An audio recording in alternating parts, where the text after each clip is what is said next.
আমেরিকার সাথে ট্যারিফ নিয়ে যে চুক্তি হয়েছে বাংলাদেশে সেটা নিয়ে সরকারের সাথে কানেক্টেড লোকজনের ভীষণ উচ্ছ্বাস প্রকাশ করা নিয়ে সকালে একটা ভিডিও আমি আপলোড করেছি, আপনারা অনেকে হয়তো দেখেছেন। মানে সেখানে মানে এই আচরণটা ইটসেলফ নিয়ে প্রশ্ন তুলেছি।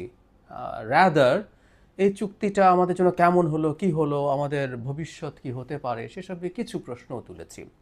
সেই ভিডিওটা যখন রেকর্ড করেছিলাম তখন প্রধান উপদেষ্টা যে স্বয়ং এই চেষ্টায়, এই চর্চায় নামবেন সেটা ভাবিনি। পরবর্তীতে দেখা গেল প্রধান উপদেষ্টা নিজে বেশ বড় কৃতিত্ব ক্লেম করছেন।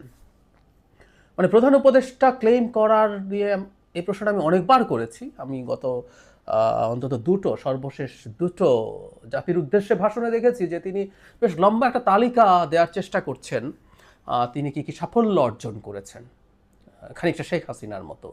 ভাষা মডেস্ট হলেও শেখ হাসিনা যেভাবে ক্রেডিট ক্লেম করতেন তিনি সেটা করছেন। আমি একটু পড়ি, তারপর আবার আসলে কিছু কথা একটু বলা দরকার বলে মনে করি। মানে এটাকে সুস্পষ্ট একটা কূটনৈতিক বিজয় হিসাবে তিনি বলছেন। উনি তার স্টেটমেন্টে বলেন, যুক্তরাষ্ট্রের সঙ্গে একটি যুগান্তকারী বাণিজ্য চুক্তি করায় বাংলাদেশের শুল্ক নিয়ে আলোচকদের আমরা গর্বের সঙ্গে অভিনন্দন জানাই। এটি একটি সুস্পষ্ট কূটনৈতিক বিজয়।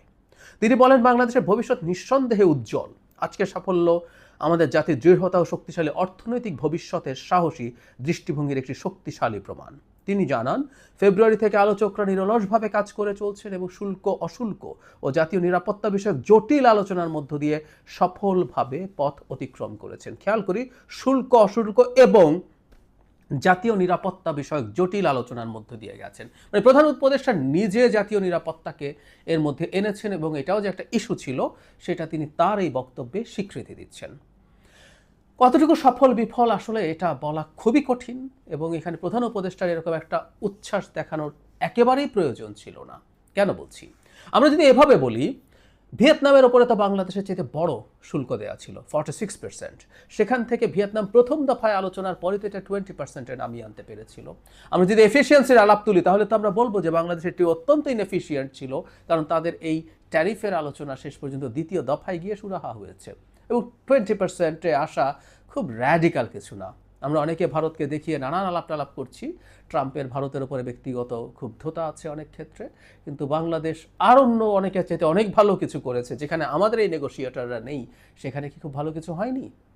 হয়েছে। রাদার আমি আমাদের বাণিজ্য উপদেষ্টাকে বলবো, তিনি খুবই মডেস্টলি এটা চেষ্টা করেছেন। আমরা একটা নিউজে দেখলাম গোলাম মুর্তজা কথা বলছেন, তিনি প্রেস মিনিস্টার ওয়াশিংটনে। তিনি বলছেন যে আমাদের আলোচক বিশেষ করে বাণিজ্য উপদেষ্টা মনে করেছিলেন ট্যারিফ আরও কম হবে।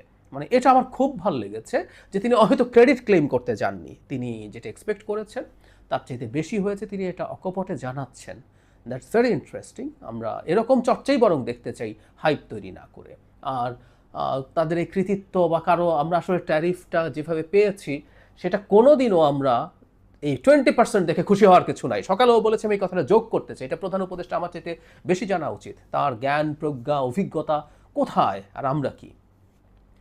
একটা জিনিস যখন আমরা পাই আমরা সেটা কোন মূল্যে ক্রয় করেছি, দ্যাট ইজ ভেরি ইম্পর্ট্যান্ট। কোরবানির গরু কিনে নিয়ে যাওয়ার সময় যখন নেওয়া যায়, সুন্দর গরু দেখা যায়, খুব সুন্দর গরু, তারপর দাম জিজ্ঞেস করে মানুষ। দাম জিজ্ঞেস করার পর উচিত না কোরবানির প্রাণীর ক্ষেত্রে, কিন্তু আমরা জিতেছেন বা হেরেছেন এই ধরনের আলাপ করি। সো ট্রেড অফ, আমি কি দিয়ে কি পাচ্ছি, that is very important. So 20% আমি ট্যারিফ পেয়েছি, এটা আমাদের জন্য গার্মেন্টের যে সংকটের আলাপ ছিল সেটা ফর দ্য টাইম বিং এটা থেকে আমরা মুক্ত হয়েছি, খুবই সঠিক কথা। কিন্তু এটা কিসের বিনিময়ে হয়েছে আসলে? এটা কি শুধু ট্যারিফ?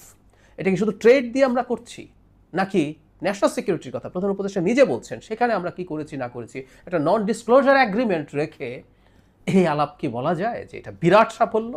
No way. এই চুক্তিটা যদি আমাদের সামনে এনে দেয়া হতো, আমরা দেখতাম বাংলাদেশ কি কি কমিটমেন্ট করেছে নন ট্রেড। বাংলাদেশকে নন ট্রেড ব্যাপারে, বিশেষ করে সিকিউরিটির ব্যাপারে আমেরিকার সাথে নেগোশিয়েট করতে হয়েছে। এখন সেটা কতটুকু ছাড়, কতটুকু কোন জায়গায় গেছে সেটা তো আমরা দেখতে পারি। এমনকি যে মূল্য আমরা দিয়েছি সেই যদি শীটটা দেখি, আমাদের মনে হতেই তো পারে যে এত কিছু দেওয়ার পর তো এটা 10% হওয়া উচিত ছিল। কথার কথা বলছি। কিন্তু না দেখেই আমরা কোনোদিনও এই আলাপ করতে পারবো না, এবং প্রধান উপদেষ্টার জায়গা থেকে কোনোভাবেই উচিত না এই ধরনের খুবই অহেতুক পপুলিস্ট আচরণে আসা। আমি প্রায় বলি, একটা সরকার তাকে অনেক সফল দাবি করার একটা কারণ হতে পারে এই সরকারটা একটা দলীয় সরকার, যে আবার নির্বাচন করবে, সে নির্বাচনে তার এই সাফল্যকে সেল করার চেষ্টা করবে, অথবা শেখ হাসিনার মতো একজন স্বৈরাচার যিনি সকল সাফল্য দেখানোর মাধ্যমে নির্বাচনে চুরি করে ক্ষমতায় থাকতে চান, যে আমি অনেক কাজ করছি, আমি অনেক উন্নয়ন করছি, আমি অনেক সাফল্য পাচ্ছি, নির্বাচন নিয়ে মাথা ঘামিও না। এই সরকারের তো এরকম কোনো রকম কোনো উদ্দেশ্য নেই। তারপরও প্রধান উপদেষ্টার দিক থেকে এই ধরনের বক্তব্য কেন?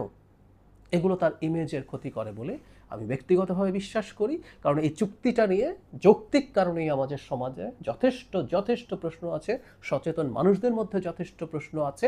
20% আদৌ প্রশ্ন না, আমি কি মূল্যে সেটা কিনেছি, সেটা কোনো না কোনো একটা সময় আমাদের জানতে হবে। এটা অ্যাজ আর্লি অ্যাজ পসিবল জানলে সবচেয়ে ভালো হতো। তারপর আমরা বুঝতাম আমরা আসলেই ভালো নেগোশিয়েট করেছি কিনা।